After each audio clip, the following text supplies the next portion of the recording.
Friends, hello everyone. Welcome to the channel. And in this video, I will tell you and also show you how to fix the lack of displaying app names on any iPhone. Please friends, don't forget to put your likes to this video before watching. Be sure to subscribe to our channel and also friends, please write your comments. So let us get started with you.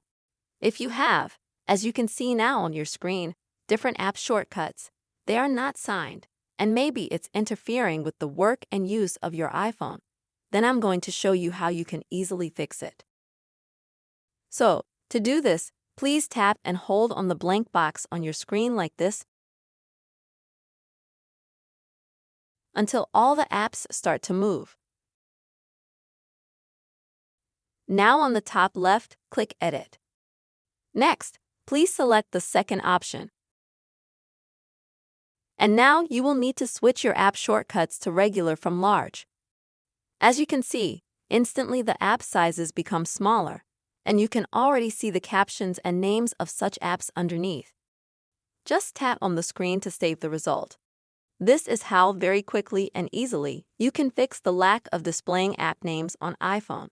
I really hope the video helped you. Please do not forget to put likes, be sure to write comments, and also, dear friends, subscribe to the channel. Take care.